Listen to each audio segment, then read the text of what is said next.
여보, 우리 아들한테 전화 한번 해봐. 요즘 어떻게 지내는지 통 소식이 없네. 당신이 해봐. 내가 전화하면 맨날 바쁘다고 끊잖아. 혹시 이런 대화가 낯설지 않으신가요? 온 마음을 다해 키웠는데 다 크고 나니 남보다 더 어색해진 자식. 무슨 말을 해야 할지 몰라 쩔쩔매다가 결국 밥은 먹었니? 별일 없지? 라는 영혼 없는 질문만 던지고 어색하게 전화를 끊는 날들. 그리고 마음 한구석에는 서운함과 함께 내가 뭘 잘못 키웠나 하는 자책감이 밀려옵니다. 그런데 이상합니다. 어떤 집은 자식들이 시키지 않아도 일주일에 한두 번씩 꼬박꼬박 전화를 하고 무슨 일이 생기면 부모와 가장 먼저 상의합니다. 친구처럼 편안하게 농담을 주고받고 함께 여행을 다니기도 합니다. 똑같이 사랑으로 키웠는데 왜 어떤 부모는 자식에게 피하고 싶은 존재가 되고 어떤 부모는 가장 먼저 찾고 싶은 존재가 되는 걸까요? 그 차이는 당신이 얼마나 희생했는지, 얼마나 많은 돈을 쏟아부었는지에 있지 않습니다. 수십 년간 수많은 가정을 지켜본 전문가들은 입을 모아 말합니다. 자식이 잘 되고 성인 자녀와 관계가 편안한 부모는 결정적으로 이 세 가지가 다르다고 말입니다. 오늘 저는 당신의 서운함을 이해와 기쁨으로 바꾸고 다쳤던 자식의 마음을 활짝 열게 할 놀라운 대화의 기술에 대해 이야기하려 합니다. 첫 번째, 그들은 지시하는 감독이 아니라 믿어주는 관찰자가 됩니다. 많은 부모들이 착각하는 것이 있습니다. 자식이 30이 되고 40이 되어도 여전히 내 눈에는 물가에 내놓은 어린아이 같다는 것입니다. 그래서 우리는 끊임없이 자식의 인생에 개입하고 조언하고 지적합니다. 너 그 회사 계속 다닐 거니? 비전도 없어 보이는데. 돈 좀 그만 쓰고 저축 좀 해라. 그렇게 살다 나중에 어쩌려고 그래? 결혼은 언제 할 거니? 옆집 순이는 벌써 애가 둘이다. 이 모든 말의 뿌리에는 자식을 사랑하고 걱정하는 마음이 있다는 것을 압니다. 하지만 성인 자녀의 귀에는 이 모든 말이 나는 너를 믿지 못한다는 불신의 메시지로 들립니다. 부모의 조언은 자녀에게 나는 아직도 스스로 인생을 책임질 능력이 없는 사람이구나라는 무력감을 느끼게 하고 결국 부모와의 대화를 피하게 만드는 가장 큰 원인이 됩니다. 반면 현명한 부모들은 과감히 감독의 자리에서 내려옵니다. 대신 따뜻한 시선으로 자녀의 삶을 지켜보는 관찰자이자 응원단이 되어줍니다. 제 친구 아버님이 바로 그런 분이셨습니다. 제 친구가 잘 다니던 대기업을 그만두고 불안정한 스타트업에 뛰어들겠다고 했을 때 주변의 모든 어른이 반대했습니다. 미쳤다. 고생길이 훤하다며 혀를 찼습니다. 하지만 그의 아버님은 딱 한마디만 하셨다고 합니다. 내가 얼마나 오래 고민하고 내린 결정인지 안다. 쉽지 않은 길일 테지만 아버지는 내 선택을 믿고 응원한다. 힘들면 언제든 와서 밥이나 먹고 가거라. 친구는 그 말 한마디에 세상을 다 얻은 것 같았다고 합니다. 그 후로 그는 사업을 하며 힘든 순간이 닥칠 때마다 다른 누구도 아닌 아버지를 가장 먼저 찾아가 조언을 구했습니다. 아버지는 해결책을 제시해 주지는 않았지만, 그래, 그런 어려움이 있구나. 그래도 잘 버티고 있네. 장하다 내 아들이라며 그의 어깨를 두드려 주었습니다. 그의 아버지는 아들의 인생에 정답을 알려주는 사람이 아니라 아들이 스스로 정답을 찾아갈 수 있도록 믿고 지켜봐주는 사람이었던 겁니다. 성인 자녀와의 대화에서 조언의 유혹이 밀려올 때 이 질문을 스스로에게 던져보십시오. 이 말이 자식의 자존감을 높여주는 말인가? 아니면 꺾는 말인가? 만약 당신의 조언이 자식의 현재를 부정하는 것이라면 그 말을 삼키십시오. 대신 그들의 노력을 인정하고 그 존재 자체를 긍정하는 말을 건네십시오. 새로운 일을 시작해서 정신없겠구나. 그래도 내가 하고 싶은 일을 하는 것 같아 보기 좋다. 이 한마디가 100마디의 잔소리보다 자녀를 더 단단하게 만들고 당신을 찾고 싶은 사람으로 만들 것입니다. 두 번째, 그들은 취조하듯 묻는 대신 자신을 먼저 보여줍니다. 자녀에게 전화를 걸어 무슨 말을 하시나요? 밥은 먹었니? 회사에 별일 없고? 주말엔 뭐 했니? 우리는 궁금함과 걱정스러운 마음에 질문을 던지지만 이 대화는 일방적인 취조나 보고가 되기 쉽습니다. 자녀는 마치 숙제를 검사받는 학생처럼 단답형으로 대답하게 되고 대화는 금방 끊기고 맙니다.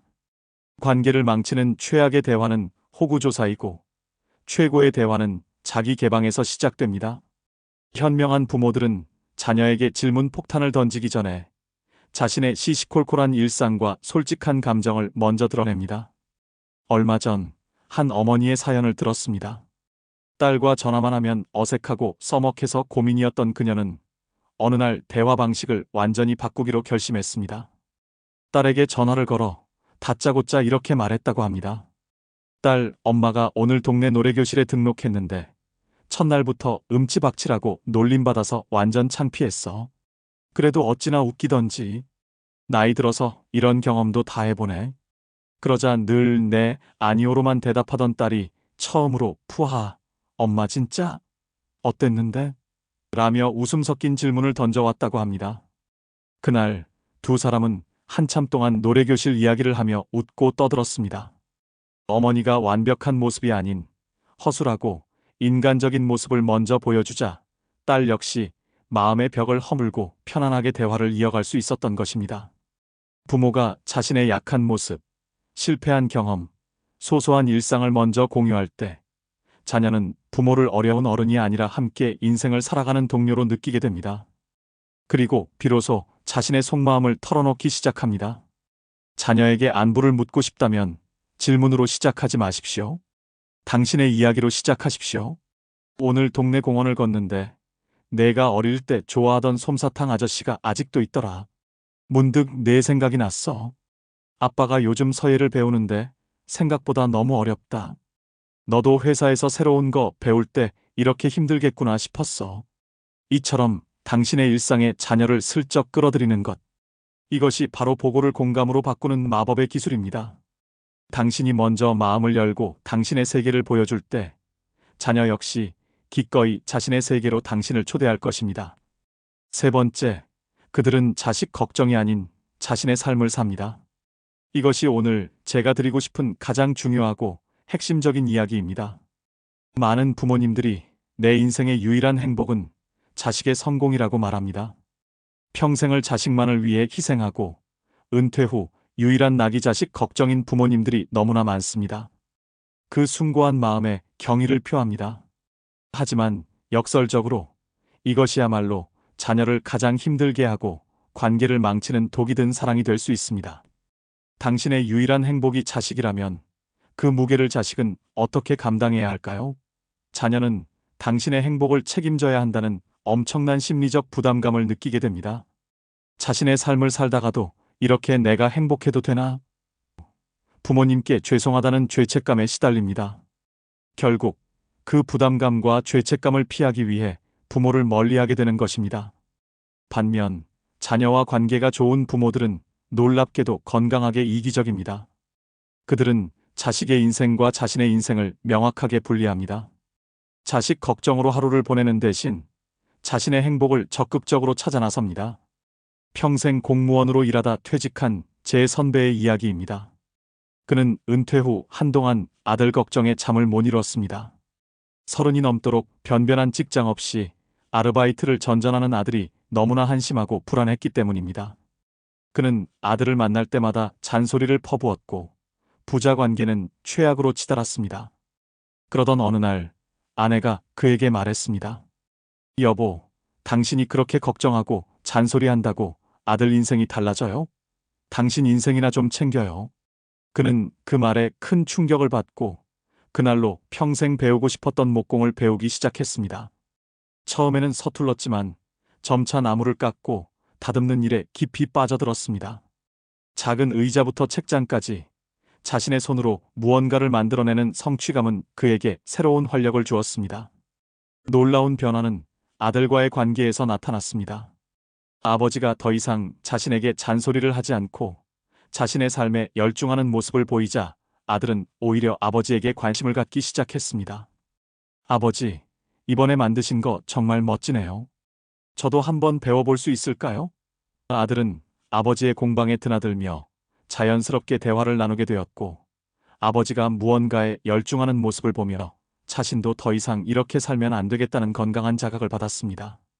결국 아버지가 아들의 인생에서 한 발짝 물러나 자신의 삶을 찾았을 때 역설적으로 아들은 스스로 일어설 힘을 얻고 아버지에게 더 가까이 다가온 것입니다. 그러니 제발 자식 걱정 좀 그만하십시오. 그 시간에 당신의 행복을 찾으십시오. 새로운 악기를 배우고 친구들과 여행을 가고 동네 도서관에서 책을 읽고 작은 텃밭을 가꾸십시오. 당신이 당신의 삶을 즐겁고 행복하게 살아갈 때 자녀는 죄책감에서 해방되어 진심으로 당신을 응원하게 될 것입니다.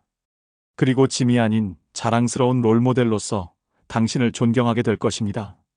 자, 정리해 보겠습니다. 자식이 잘 되고 성인 자녀와 편안한 관계를 맺는 부모들은 첫째, 자녀의 삶에 대한 감독이 아닌 관찰자가 되어줍니다. 둘째, 취조하는 대신 자신의 삶을 먼저 공유합니다. 셋째, 자식 걱정에서 벗어나 자신의 행복한 삶을 살아갑니다. 이 세 가지의 공통점은 바로 자녀를 독립된 인격체로 존중하고 부모 역시 자신의 인생을 독립적으로 살아가는 것입니다.